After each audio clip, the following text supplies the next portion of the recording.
এই গ্রামটির নাম ছিল ইচ্ছাপুর গ্রাম। এই গ্রামের মানুষ সর্বদা কৃষিকাজ করে এবং পশুপাখি পালন করে তাদের জীবিকা নির্বাহ করত। এই গ্রামে ছোট্ট একটি কুঁড়েঘরে বাস করত রামু ও তার স্ত্রী সরলা। একদিন সকালে রামু ও তার স্ত্রী ঘরে বসে কথা বলছে।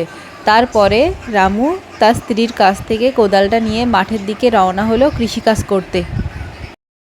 যাই, তাড়াতাড়ি মাঠের দিকে যাই। যা রোদের তেজ, বেলা বাড়লে আর মাঠে কাজই করা যাবে না।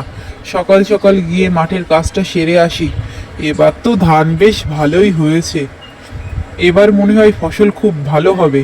এবছর ভগবান একটু মুখ তুলে তাকাবে আমাদের দিকে। এবছর চাষ করে বেশ কিছু টাকা পাওয়া যাবে। সারা বছরের খাওয়া খরচও চলে যাবে।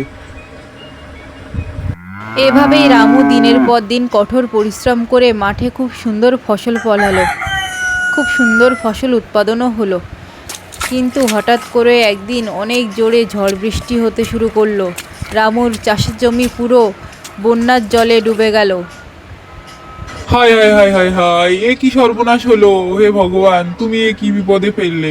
আমার পুরো ফসল, পুরো মাঠের ধান তো সব বন্যার জলে ডুবে গেল। এবার আমি কি নিয়ে সংসার চালাবো? ভগবান, আমাদের সংসারটা কি করে চলবে? হায় হায় হায় হায় হায়, এ আমার কি সর্বনাশ হলো গো! কি সর্বনাশ হলো!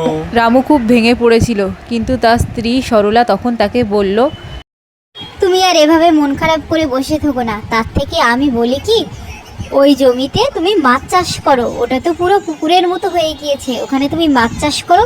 দেখবে ভগবান ঠিক মুখ তুলে তাকাবে। তুমি মাছ চাষ করে অনেক লাভবান হতে পারবে। রামু সরলার কথা শুনে সেই জমিতে মাছ চাষ করতে শুরু করলো।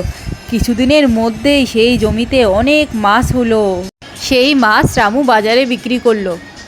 বিক্রি করে অনেক টাকা পেল। তখন আর তার সংসারে কোনো অভাব কষ্ট থাকলো না। এভাবেই রামু তার স্ত্রীকে নিয়ে সুখে শান্তিতে দিন কাটাতে লাগলো।